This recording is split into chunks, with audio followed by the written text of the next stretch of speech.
जय हिंद साथियों, welcome to my YouTube channel. Bihar police Bihar दरोगा के लाइव प्रैक्टिस सेट में आप सभी का स्वागत है।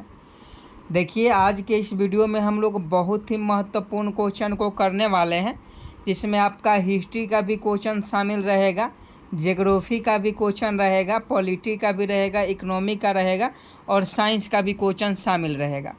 तो आप सभी से रिक्वेस्ट है, आप सभी इस वीडियो में शुरू से लेकर अंत तक बने रहिएगा। अगर आप इस बार बिहार पुलिस में सिलेक्शन लेना चाहते हैं, अगर आप इस बार बिहार पुलिस की तैयारी कर रहे हैं, तो आप सभी का इस लाइव क्लास में स्वागत है। एक बार आप सभी वीडियो को शेयर जरूर कर दें ताकि आपके सभी दोस्त हमारे साथ जुड़ जाएं। देखिए, आज का पहला क्वेश्चन है, आर्य शब्द इंगित करता है। 1 नंबर प्रश्न का सही जवाब बताएं। आर्य शब्द इंगित करता है। 1 नंबर प्रश्न का सही जवाब बताएं। 1 का अगर आप ऑप्शन डी श्रेष्ठ वंश को बता रहे हैं तो आपका बिल्कुल सही जवाब है। आर्य शब्द इंगित करता है तो आर्य शब्द श्रेष्ठ वंश को इंगित करता है।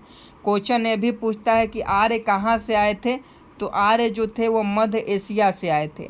याद रखिएगा, अगर क्वेश्चन पूछे आर्य कहाँ से आए थे तो आर्य मध्य एशिया से आए थे।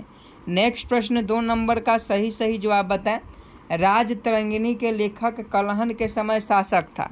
आप सभी जानते हैं राजतरंगिणी पुस्तक के लेखक कौन है? कलहन है। ये क्वेश्चन पूछा जाता है कि राजतरंगिणी के लेखक कौन है, तो कलहन है। तो राजतरंगिणी के लेखक कलहन के समय शासक कौन था? तो ये जय सिंह था। जय सिंह जो था कलहन के समय में शासक था। तो 2 का ऑप्शन है बिल्कुल सही जवाब हो जाएगा। अगला क्वेश्चन 3 नंबर देखिए, निम्नलिखित में से किसे काला पैगोडा के नाम से जाना जाता है? 3 नंबर प्रश्न का सही जवाब बताएं। I am waiting for your answer. निम्नलिखित में से किसे काला पैगोडा के नाम से जाना जाता है? तो 3 का आपका ऑप्शन सी कोणार्क का सूर्य मंदिर सही हो जाएगा। निम्न में काला पैगोडा के नाम से किसे जाना जाता है? तो कोणार्क का सूर्य मंदिर को जाना जाता है। अगला क्वेश्चन देखिए, किसने एलोरा में 10 अवतार और रावण का मंदिर बनाया? 4 नंबर प्रश्न का सही जवाब बताएंगे। I am waiting for your answer कि किसने एलोरा में 10 अवतार और रावण का मंदिर बनाया? तो 4 का अगर आप ऑप्शन है दंती दुर्गा बता रहे हैं तो आपका बिल्कुल सही जवाब है। दंती दुर्ग जो था एलोरा में 10 अवतार और रावण का मंदिर बनाया। तो 4 का ऑप्शन है बिल्कुल करेक्ट हो जाएगा। 5 नंबर क्वेश्चन देखिए कि नटराज की प्रसिद्ध कांस्य कलाकृति किस कला का एक विशिष्ट उदाहरण है? 5 नंबर प्रश्न का सही जवाब बताएं। 3 ही ऑप्शन आपके मोबाइल स्क्रीन पर है और तीनों में से जो सही है वो आप फटाफट बताइए कि नटराज की प्रसिद्ध कांस्य कलाकृति किस कला का एक विशिष्ट उदाहरण है। 5 का अगर आप ऑप्शन है चोल कला बता रहे हैं तो आपका बिल्कुल सही जवाब हो जाएगा। चोल कला बिल्कुल राइट आंसर है, यानी 5 का ऑप्शन है बिल्कुल सही जवाब है। नेक्स्ट प्रश्न 6 नंबर देखिए, प्राथमिक जैन साहित्य निम्नलिखित में से किस भाषा में लिखे गए? 6 नंबर प्रश्न। पहले क्वेश्चन को सावधानी पूर्वक पढ़ लें, उसके बाद सही जवाब बताएं। लाइव चैट में सही जवाब बताएं और जितने भी दोस्त हमारे साथ जुड़ गए हैं सभी लोग वीडियो को शेयर कर देंगे, क्योंकि बहुत सारे कम बच्चे हमारे साथ जुड़े हैं। 6 नंबर प्रश्न का सही जवाब बताएं। प्राथमिक जैन साहित्य निम्नलिखित में से किस भाषा में लिखे गए हैं? 6 का अगर आप ऑप्शन है अर्ध मगधी बता रहे हैं तो आपका बिल्कुल सही जवाब है। अगला क्वेश्चन देखिए, गंधार शैली की मूर्ति कला में बुद्ध के सारनाथ में हुए प्रथम धर्मोपदेश से संबंध प्रवचन मुद्रा का नाम क्या है? फटाफट बताइए। आप सभी जानते हैं कि महात्मा बुद्ध ने अपना प्रथम उपदेश सारनाथ में दिया, तो धर्मोपदेश उसको कहा जाता था। तो संबंध प्रवचन का मुद्रा का नाम है, यही आपको बताना है। 7 नंबर प्रश्न का सही जवाब बता। आप लोग पहले 7 नंबर प्रश्न को पढ़ लीजिए, उसके बाद सही जवाब बता। तो इसे धर्मचक्र परिवर्तन कहा जाता है। धर्मचक्र। गंधार शैली की मूर्ति कला में बुद्ध के सारनाथ में हुए प्रथम धर्मोपदेश को धर्मचक्र कहा जाता है। तो ऑप्शन सी प्रवचन मुद्रा का नाम धर्मचक्र था। तो ऑप्शन सी बिल्कुल राइट आंसर हो जाएगा। अगला प्रश्न 8 नंबर देखिए और फटाफट सही जवाब बताएं।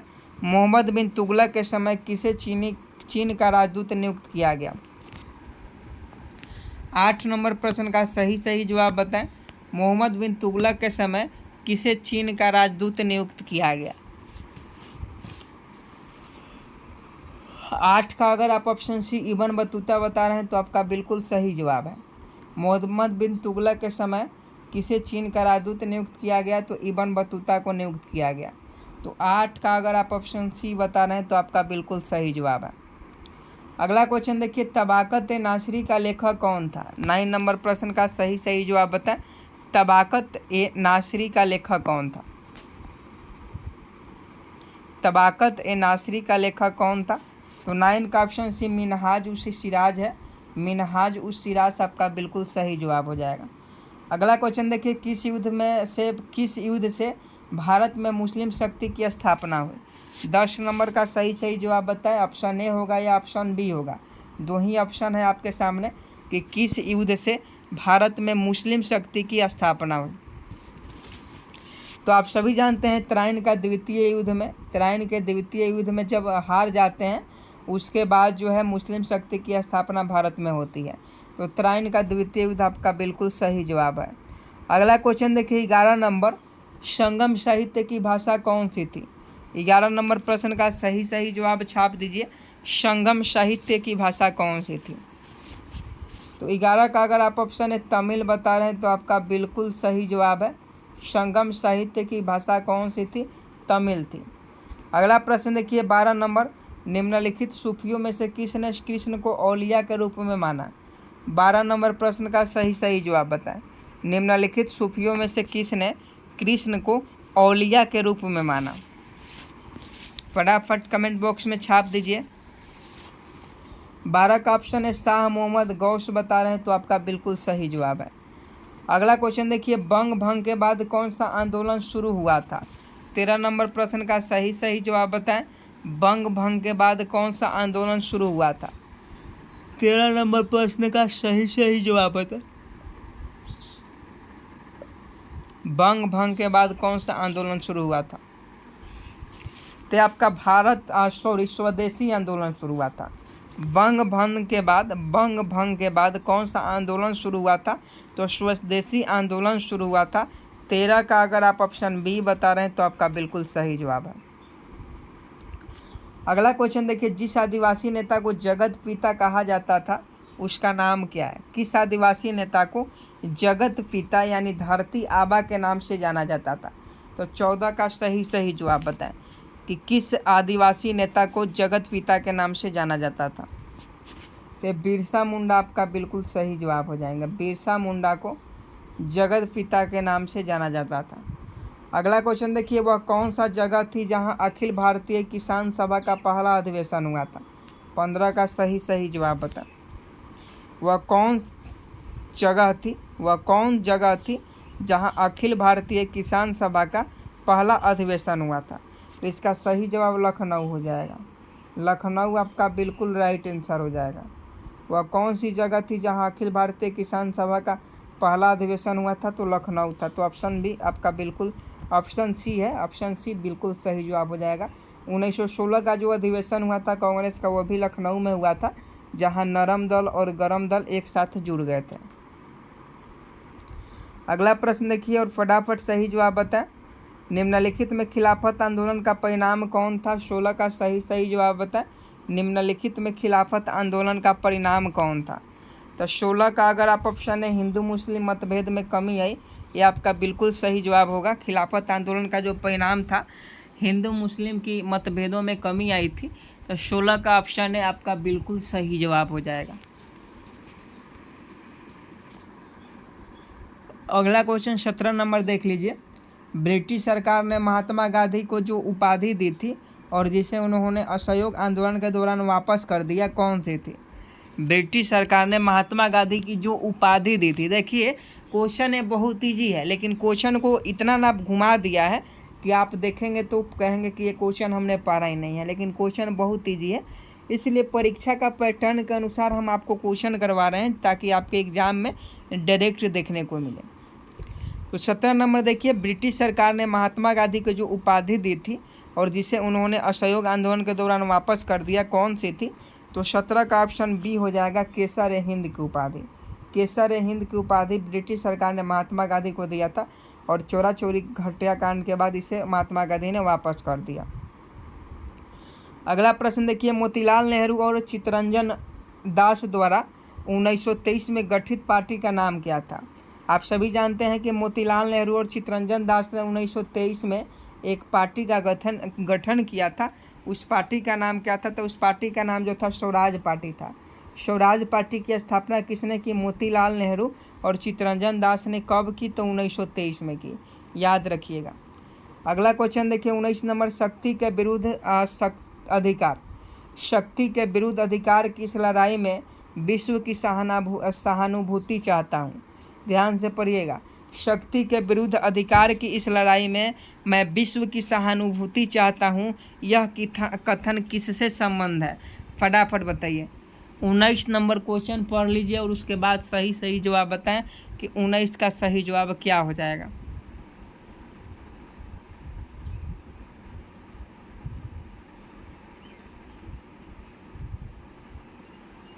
देखिए 19 का अगर आप ऑप्शन बी बता रहे हैं, गांधी की दाढ़ी मार्च से, तो आपका बिल्कुल सही जवाब है 19 का बी बिल्कुल राइट आंसर है।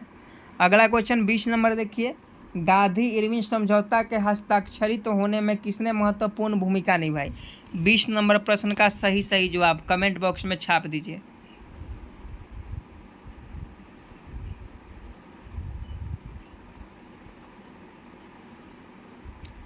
देखिए 20 का अगर आप ऑप्शन सी तेज बहादुर सप्रू बता रहे हैं, तो आपका बिल्कुल सही जवाब है। गांधी इरविन समझौता के हस्ताक्षरित होने में तेज बहादुर सप्रू ने महत्वपूर्ण भूमिका निभाई, तो 20 का ऑप्शन सी बिल्कुल सही जवाब हो जाएगा। अगला प्रश्न 21 नंबर देखिए, इनमें कौन सबसे कम आयु में भारतीय राष्ट्रीय कांग्रेस का अध्यक्ष बनने वाला व्यक्ति था? 21 नंबर क्वेश्चन आपके मोबाइल स्क्रीन पर है, फटाफट से पढ़िए और सही जवाब दीजिए। देखिए अगर आप 21 का ऑप्शन भी अबुल कलाम आज़ाद बता रहे हैं, तो आपका बिल्कुल सही जवाब है। अबुल कलाम आज़ाद जो थे कम आयु में भारतीय राष्ट्रीय कांग्रेस का अध्यक्ष बनने वाला व्यक्ति थे। अगला क्वेश्चन देखिए, भारतीय राष्ट्रीय कांग्रेस के प्रथम अधिवेशन में कितने प्रतिनिधियों ने भाग लिया?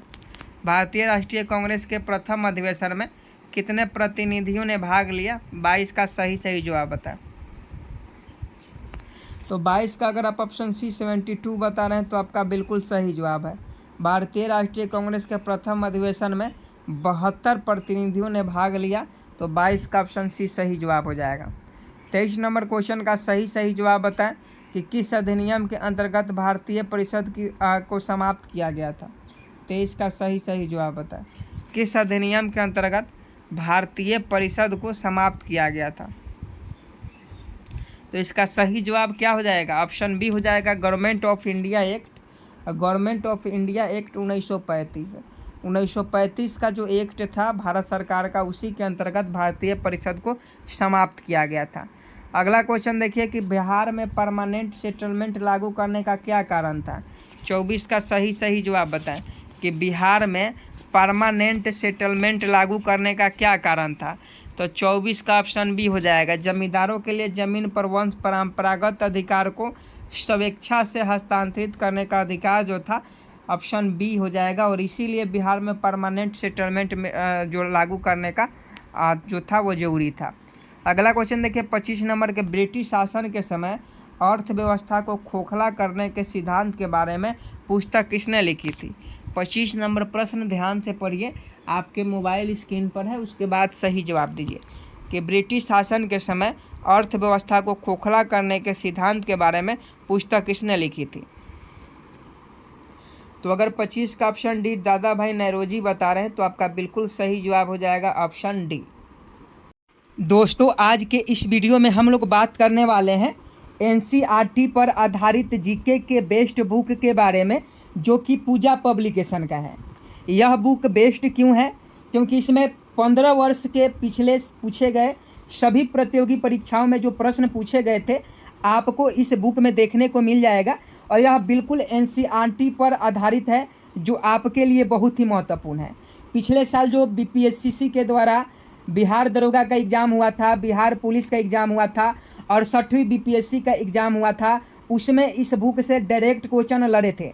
और इसलिए आपको यह बुक लेना चाहिए अगर आप बिहार पुलिस कांस्टेबल या आने वाली भर्ती बिहार दरोगा की तैयारी कर रहे हैं। तो यह बुक हर हाल में सर्वश्रेष्ठ है, चाहे बीपीएससी की तैयारी करें, एमपीपीसीएस की तैयारी करें या किसी भी प्रतियोगी परीक्षा की तैयारी करें।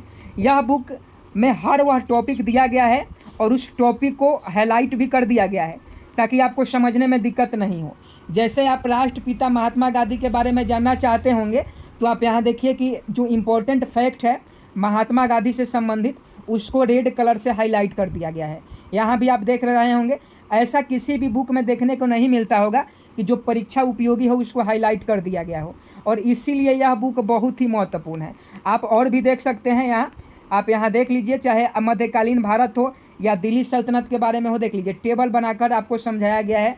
तो एक टीचर जो है वह बच्चे को समझाता है, लेकिन यह बुक जो है यह आपको समझने में बहुत ज़्यादा हेल्प करेगा अगर आप जीके में 60 से 70 क्वेश्चन सही करना चाहते हैं तो, क्योंकि आप जानते हैं कि बिहार पुलिस में 60 से 70 क्वेश्चन आपका एग्ज़ाम में पूछा जाता है, और 60 से 70 क्वेश्चन अगर आप सही कर देते हैं तो आपका रिजल्ट को कोई नहीं रोक सकता है।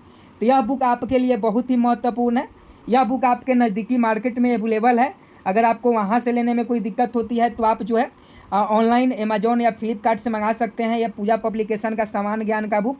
और ज़्यादा दिक्कत होता है तो आप वीडियो के कमेंट बॉक्स में जाएं और वहाँ जो है आपको यह सामान्य ज्ञान का जो एनसीईआरटी पर आधारित पुस्तक है उसका अमेजोन और फ्लिपकार्ट का लिंक दिया गया है डिस्क्रिप्शन से। आप जाकर कम दामों में इस बुक को ले सकते हैं और अपनी तैयारी को बेहतरीन बना सकते हैं। तो सोच क्या रहे हैं, जाइए और जल्दी से मंगा लीजिए। अगला प्रश्न 26 नंबर देखिए, निम्नलिखित भाषाओं में सुनामी शब्द किस भाषा से संबंधित है?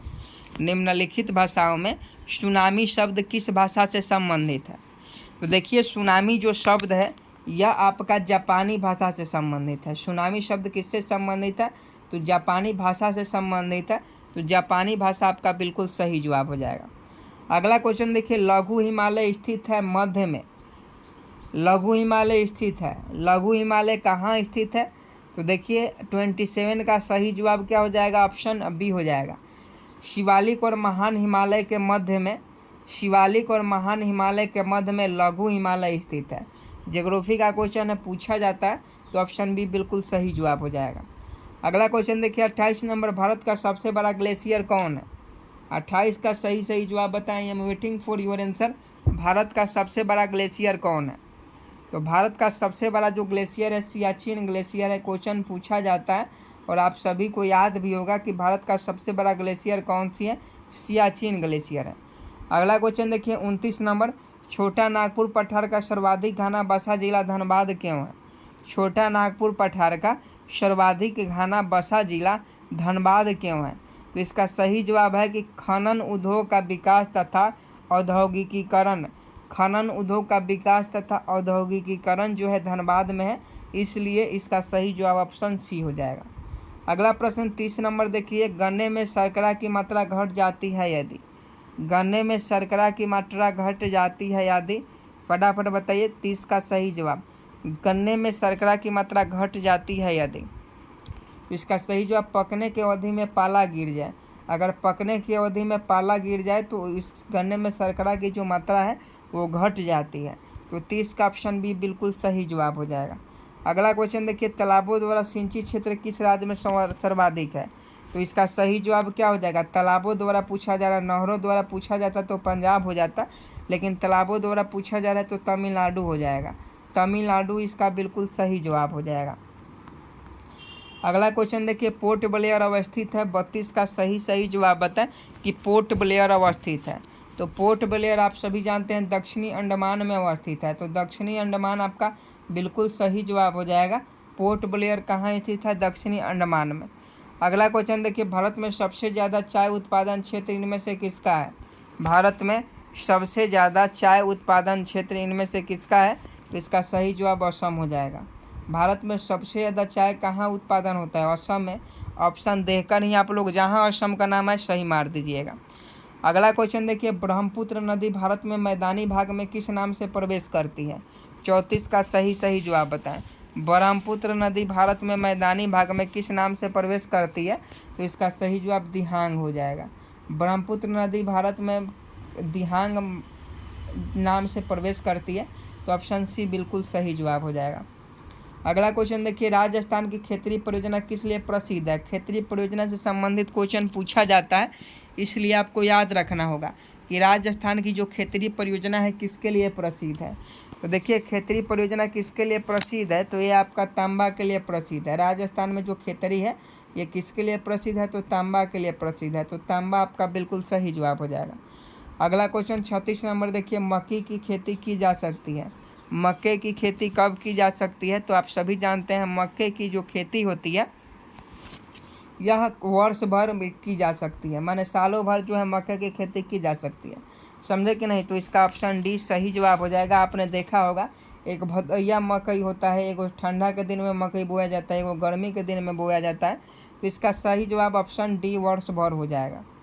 अगला क्वेश्चन देखिए 37 नंबर, यदि खाद्यान्नों को सुरक्षित करना हो तो कटाई के समय उनका आर्द्रता अंश कितने प्रतिशत से अधिक नहीं होना चाहिए।